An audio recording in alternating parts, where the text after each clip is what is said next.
인구가 충청에 추월당하면서 당장 지역 국회의원 감축 요구를 받고 있습니다. 대응 논리 개발이 시급한 상황입니다.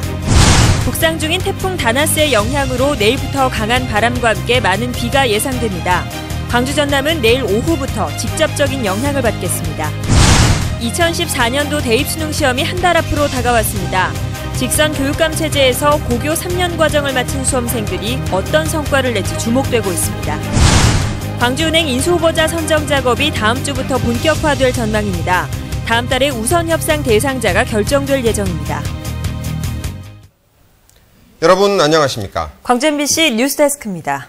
최근 호남과 충청의 인구수가 역전되면서 선거구를 개편하라는 요구가 충청권에서 빗발치고 있습니다. 인구가 더 많아졌으니 국회의원 수도 늘리자는 건데 호남을 걸고 넘어지고 있습니다. 먼저 최근 충청권의 움직임을 정용욱 기자가 보도합니다. 지난 주말 대전을 방문한 민주당 김한길 대표는 선거구 개편에 긍정적인 입장을 밝혔습니다. 대전 인구에 비해 의석수가 적은 것 아니냐는 목소리에 귀 기울일 필요가 있다며 충청권의 요구에 화답했습니다. 대전과 충청 남북도, 세종시 등 충청권 4개 시도의 단체장들도 선거구를 다시 획정하자며 여론몰이에 나서고 있습니다. 여야 정치권도 한 목소리를 내고 있습니다. 호남권이나 영남권에 비해서 충청권 정치력이 굉장히 작아지는 현상이 지금 있는 상황입니다. 또 여와 야의 문제 이런 것들을 넘어서서 우리 충청권이 한 목소리로 지혜를 모아낼 때 굉장히 해결이 가능하다. 현재 국회의원 정수가 호남은 30명인데 반해 충청은 25명이니 충청의 국회의원을 더 늘리자는 겁니다. 근거는 인구입니다. 대선이 치러진 지난해 말에는 호남권 인구가 525만 명으로 충청권보다 많았지만 지난 5월 말부터는 역전됐습니다.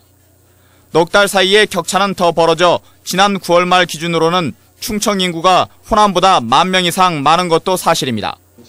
게다가 세종시 이전과 수도권의 확장 등으로 이 같은 추세가 가속화할 가능성이 높기 때문에 충청권의 요구를 마냥 무시할 수만은 없게 됐습니다. MBC 뉴스 정용욱입니다. 대놓고 말하는 건 아니지만 충청권의 요구는 호남 지역 의원 수를 줄여서 충청 지역 의원 수를 늘리자는 겁니다. 대응 논리 개발이 필요해 보입니다. 계속해서 윤구수 기자입니다. 200만이 무너진 전남에선 인구가 줄어들면서 국회의원 수도 계속 줄었습니다. 줄어드는 인구에 맞춰서 선거구를 조정하느라 담양구는 매번 다른 자치단체와 짝을 지어야 했습니다. 지난 총선에서도 반대 여론이 거셌지만 선거구 축소를 막아내진 못했습니다. 선거구 획정은 인구를 최우선 기준으로 삼기 때문에 2016년 총선에서 호남의 선거구가 더 줄어들 가능성도 다분합니다.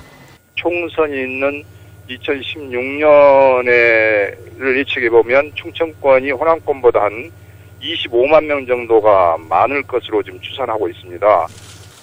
여당 입장에서도 이기기 힘든 호남 선거구를 줄이고 충청권을 늘리는 게 유리합니다. 이 때문에 선거구 개편 논의는 확산될 가능성이 높고 자리를 내놓으라는 충청권의 요구도 거세질 게 분명한데 호남의 대응책은 아직 이렇다 할 게 없습니다. 현실의 변화에 굉장히 둔감하게 대응을 하고 있다는 것, 호남권 정치권 인사들이 그런 부분들은 좀 지적을 받아야 될 부분. 대선 이후 호남의 정치적 고립이 심해지는 상황에서 지역의 대변자마저 줄어들면 호남 정치의 위기가 가속화할 수 있다는 점에서도 대응책 마련이 시급해 보입니다. MBC 뉴스 윤문수입니다. 네, 다음 소식입니다. 북상하는 태풍 다나스의 영향으로 우리 지역도 내일 많은 비와 강한 바람이 예상됩니다.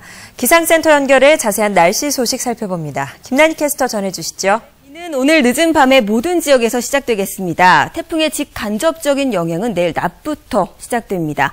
현재 25호 태풍 다나스는 오키나와 남동쪽 해상에서 매시간 37km의 매우 빠른 속도로 북상하고 있습니다. 현재 태풍의 눈이 또렷하게 보이시죠? 중심부의 최대 풍속이 48m로 매우 강한 중형급의 태풍입니다.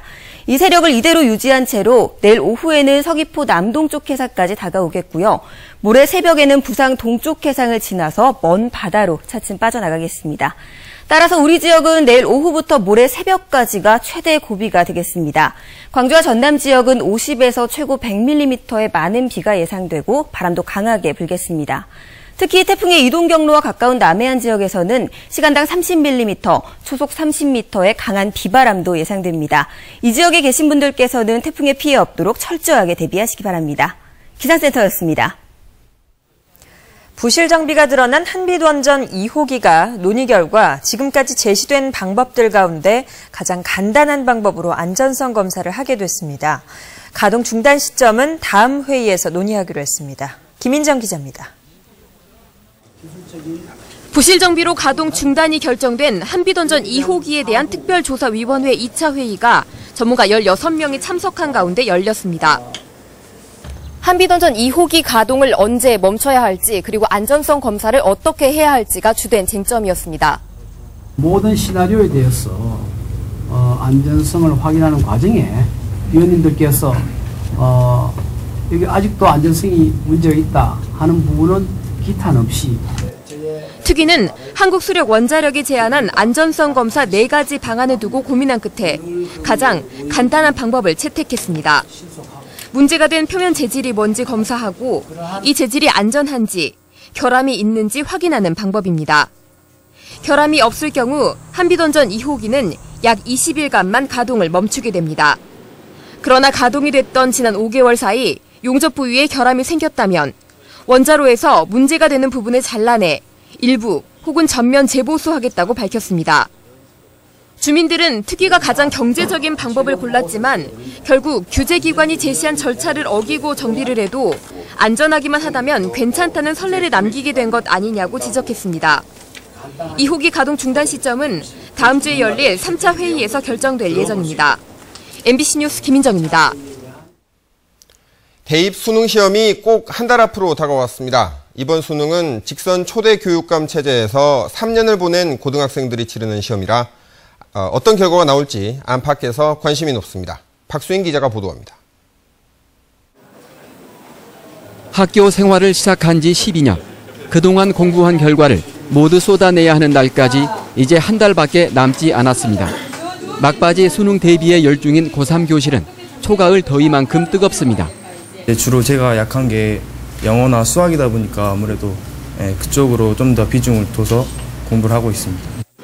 자율형 공립고로 지정된 해에 입학한 이 학교 고3 학생들은 3년 동안 이루어진 자율과정의 성과를 이번 대학 입시에서 평가받게 됩니다. 저희가 준비하고 싶은 과목을 좀 더 집중해서 할 수 있으니까 이 제도가 저희에게 도움이 된 건 사실인 것 같아요. 다음 달 광주에서 수능을 치르는 고3 학생들은 현 직선 초대 교육감 체제에서 고등학교 3년 과정을 거친 학생들입니다. 인성교육과 학교 문화 혁신에 중점을 두고 추진된 3년간의 교육 정책이 수능에서는 어떤 성과를 낼지 주목됩니다. 학력 하락 논란 속에서 올해 시작된 학교 교육력 제고 사업도 수능 시험대에 오릅니다. 적성 또는 진로에 맞춰서 자기들이 원하는 부분에 대해서 공부를 할 수 있는 그런 여건도 조성을 했고요. 특히 내년 교육감 선거를 앞두고 많은 입지자들이 학력 문제를 쟁점으로 부각시키고 있는 상황이어서 이번 수능에 지역 교육계에 관심이 모아지고 있습니다. 광주시 교육청은 학력 논란 속에서도 수능에서는 매년 전국 상위권의 성적을 이어왔다며 올해도 좋은 성과가 있을 것으로 기대했습니다. MBC 뉴스 박수인입니다. 지지부진하던 광주은행 매각 작업이 일단 한 고비를 넘겼습니다. 공적자금위원회 구성이 끝나서 다음 주부터는 인수후보 선정 작업이 시작될 것으로 보입니다. 황성철 기자가 보도합니다.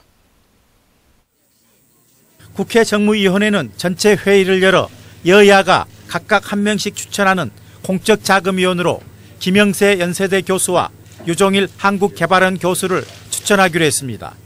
이에 따라 금융위원회는 오는 11일 이촉식을 갖고 다음 주부터 공적자금위원을 대상으로 우리 금융 민영화에 대한 오리엔테이션을 벌입니다.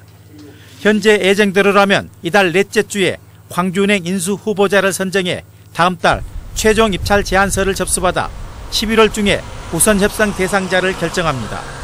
따라서 확인 실사와 협상 진행, 계약 체결 등의 과정을 거쳐 빠르면 올해 말이나 내년 초에 최종 낙찰자가 결정될 것으로 보입니다. 최고가 입찰 등 정량적 평가 기준 이외에 지역사회 기여도 등의 기준과 배점 비중을 어떻게 정할 것인가가 매각의 가장 큰 변수입니다. 또 예비 입찰 서류를 제출한 7곳 가운데 자금 조달 계획을 제출하지 않은 곳이 몇 군데 있어 유찰되거나 유선 협상 대상자 선정이 미뤄질 수도 있습니다.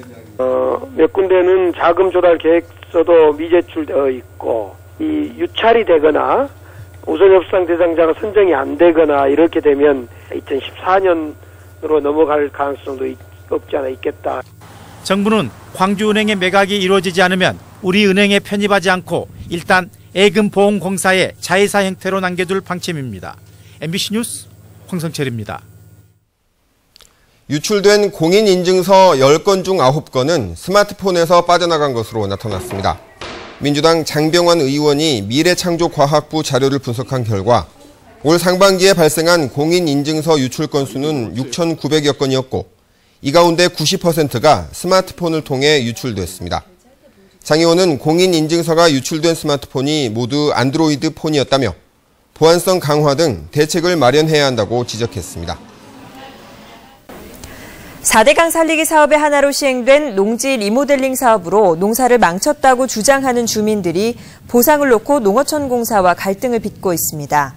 나주 옥정지구 주민들은 불량 준설토 반입으로 올해 농사를 망치고 보리농사 등 이모작도 할 수 없게 됐다며 660제곱미터에 540kg을 보상해야 한다고 요구하고 있습니다. 농어촌공사 측은 올해 추수가 끝난 뒤 쌀 평균 생산량 등을 고려해 보상하겠다는 입장이며 이모작 손실은 보상할 수 없다는 입장입니다. 오늘 오전 8시쯤 장성군 장성읍의 한 아파트 6층 52살 양모 씨 집에서 불이 나 양 씨 아들이 얼굴에 1도 화상을 입었습니다. 불이 나자 인근 주민 수십 명이 대피하는 소동을 빚었고 소방서 추산 3,500만 원의 재산 피해를 내고 50분 만에 꺼졌습니다.